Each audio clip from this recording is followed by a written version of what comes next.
শুনুন, এই সিচুয়েশনের জন্য একমাত্র আপনি দায়ী। কে বলেছিল আপনাকে বৃষ্টি বাড়ি থেকে এখানে চলে আসতে? আপনি জবের থেকে আমার লাইফে এসেছেন, একটার পর একটা ঘটনা ঘটেই যাচ্ছে। আপনি এসে সবকিছু গন্ডগোল করে রেখে দিয়েছেন। এক্সকিউজ মি, এই সব কিছুর জন্য আমি দায়ী না আপনি? নিজের দোষটা কোনোদিনও দেখতে পান না না আপনি? আর আমি আগে বৃষ্টি বাড়ি থেকে কলকাতা এসেছিলাম নাকি আপনি আগে বৃষ্টি বাড়ি গেছিলেন? কেন গেছিলেন বলুন তো ওখানে? আপনি ওখানে না বলে তো সব কিছুই হতো না। না আপনি কোহিনূর রাজবাড়ি কিনতেন, না আমাকে নিজের কাজ হারাতে হতো, না আমাকে বৃষ্টি বাড়ি থেকে এত দূর কলকাতায় আসতে হতো। আর শুধু বৃষ্টি বাড়িতে না, এখানে আসার পরও আপনার জন্য আমার সব নষ্ট হয়ে যাচ্ছে। শুধুমাত্র আপনার জন্য আমার নাম এরকম একটা নোংরা কাজের সাথে জড়িয়ে পড়লো। আপনার জন্য আমার পরিবারের আজকে এরকম অবস্থা। এই সব গন্ডগোলের মূলে রয়েছেন আপনি।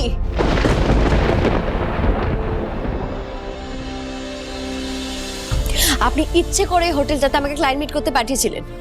আপনি আমাকে আমি আপনাকে পাঠিয়েছিলাম আপনাকে। আমার ভুল হয়ে গেছে। আমি ভুলে গেছিলাম আপনার মতো মানুষ কোনো কাজেরই নয়, শুধু মুখ দিয়ে বড় বড় কথা বলতে পারেন। ডিসকাস্টিং। ও তাই নাকি? তা আমি যখন এতটাই ডিসগাস্টিং, কেন আমাকে থানা থেকে ছাড়িয়ে আনলেন? রেখে দিতে পারতেন ওখানে। এই জন্যই কারোর ভালো করতে নেই। আপনি যাতে কোনো রকমের শাস্তি না পান, তাই আমি আপনাকে পার্সোনাল বন্ডে ছাড়িয়ে এনেছি। এতক্ষণে ওখানে আপনার কোর্টের সাজাও ঘোষণা হয়ে যেত। থানা থেকে ছাড়িয়ে এনে যে আপনি এই বিয়েটা আমাকে করলেন, এটা কি কম সাজা? আপনাকে বিয়ে করার থেকে কঠিন সাজা এই পৃথিবীতে আর কিছু আছে? হোয়াট?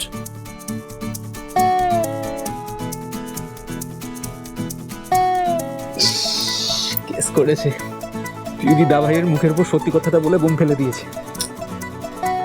আপনি কি জানেন এই ঋষি সেনকে বিয়ে করার জন্য কত মেয়েরা লাইন দিয়ে দাঁড়িয়ে আছে? ও তাই নাকি? দেখি কই, কাউকে দেখতে পারলাম না তো। শুনুন মিস্টার সেন, আপনাকে যেসব মেয়েরা বিয়ে করার কথা ভাবে তাদের সবার মাথা খারাপ। তাদের সবাইকে বলুন একটা ভালো ডাক্তার দেখাতে। আর এটা কোনোদিনও ভাববেন না তারা আপনাকে বিয়ে করার কথা ভাবছে। তারা আপনাকে বিয়ে করতে চাইছে টাকা পয়সা এই সম্পত্তির লোভে। আপনার মতো একটা নাক উঁচু অহংকারী একগুঁয়ে মানুষকে রোবট ছাড়া কেউ পছন্দই করতে পারে না। কেন পছন্দ করবে না? কি কম আছে আমার মধ্যে?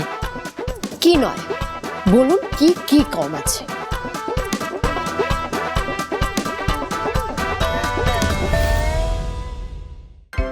এত লম্বা লিস্ট যে শুরু করলে রাত কাবার হয়ে যাবে।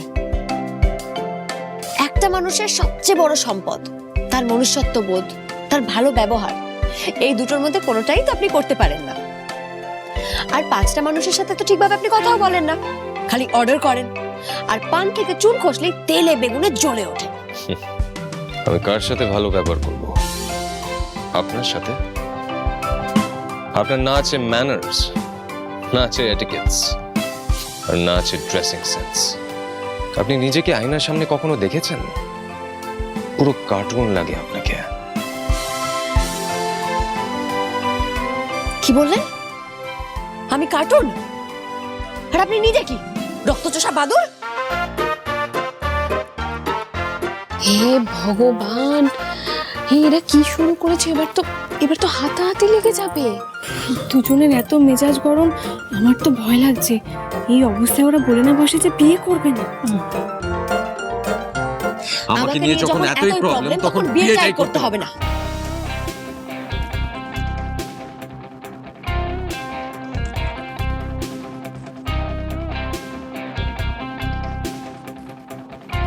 পেশেন্টের কন্ডিশন কিন্তু একদমই ভালো নয়। কোনো রকম মানসিক চাপ কিন্তু ওনার জন্য মারাত্মক হতে পারে।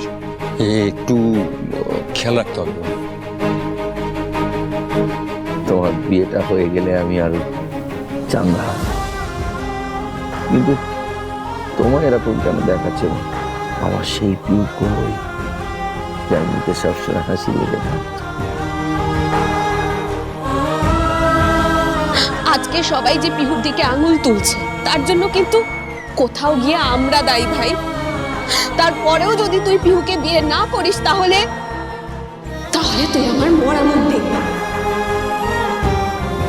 দেখুন, আমি জানি আপনার মেশো অসুস্থ আর আপনার ব্যাপারে বাইরে অনেক ভুলভাল কথা বলা হচ্ছে, কিন্তু আপনি যদি এই বিয়েটা না করেন তাহলে আপনার বাড়ির মান সম্মান সব চলে যাবে, আপনার ফ্যামিলির প্রবলেমস আরো বেড়ে যাবে।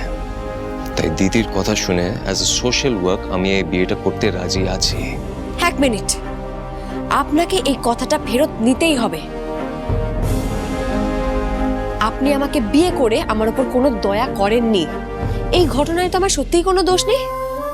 আপনার অফিসের ওই কাজটা করতে গিয়ে আমি এরকম একটা নোংরা ঘটনায় ফেসে গেছিলাম, আর পুলিশের হাত থেকে বাঁচার পরও তো আমাকে শাস্তি পেতে হচ্ছে।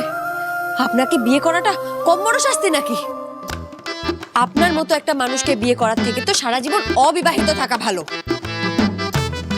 আর সম্মান কি শুধু আমার পরিবারের যাচ্ছিল? বাইরের লোকজন, মিডিয়া তো আপনাকে, আপনার কোম্পানিকে নিয়েও কথা বলতে ছাড়েনি। আর আপনি যে থানায় এরকম একটা কাণ্ড করলেন সেটা বেমালুম ভুলে গেলেন। বলেছিলাম না পিহুই পারবে ভাইকে যত্ন করতে। ভাইয়ের কপালে পিহুর মতো ভালো বউ 7 জন্মেও হতো না। যা বলেছো পুরো কাঁটি কি টাক্কার, কেউ কাউকে ছেড়ে কথা বলছে না। প্রথমেই let's make it clear that এখানে কোনো দয়ার কথা আসছে না, কারণ আমি আপনাকে বিয়ে করতে চাই না। আমিও আপনাকে বিয়ে করার জন্য বসে নেই। কিন্তু এটা যখন বাধ্য হয়ে আমরা অ্যাকসেপ্ট করছি তখন আমার কিছু শর্ত আছে। শুধু আপনার নয়, আমারও কিছু শর্ত আছে। বিয়েতে আবার শর্ত? এ আবার কেমন কথা? আপনি আমার শর্তগুলো নোট করুন, আমি তারপরে আপনারগুলো নোট করছি।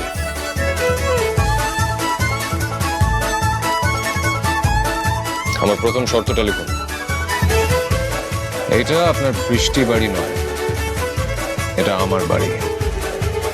এখানে কিছু সিস্টেম আছে, কিছু ডেকোরাম আছে, সেটা আমরা সবাই মেনটেন করি।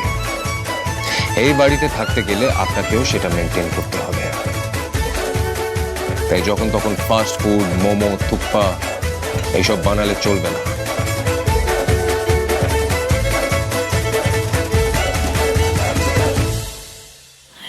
মোমো ভাত? আরে দিভাই তো সপ্তাহে 4 বার মোমো না খেলে বাঁচবেই না। এটা কি হচ্ছে? এটা কি? এটা বিয়ে হচ্ছে না, ইতিহাসের মৌ চুক্তি হচ্ছে, খাওয়া নিয়ে রেস্ট্রিকশন। আমিও তো তাই দেখছি। ইহুদি আর ব্রেকফাস্টে মোমো বানাবে না, আবার সে আমাকে বয়েল ভেজিটেবলস খেতে হবে। আচ্ছা ঠিক আছে ঠিক আছে, তোরা একটু চুপ কর, শোন। এবার আপনি আমার শর্তটা লিখুন। আমি অফিসে 1 মাসের নোটিস পিরিয়ডে আছি, তাই অফিস আমি যাব। অফিসে আপনি আমার বস হলেও বিয়ের পর বাড়িতে আমি আপনার কোনো অর্ডারস মানব না। আর অফিসের বাইরে আমি আপনাকে স্যার বলে ডাকবো না। ডান, লিখুন। এবার থেকে আপনি অকারণে বেশি কথা বলবেন না।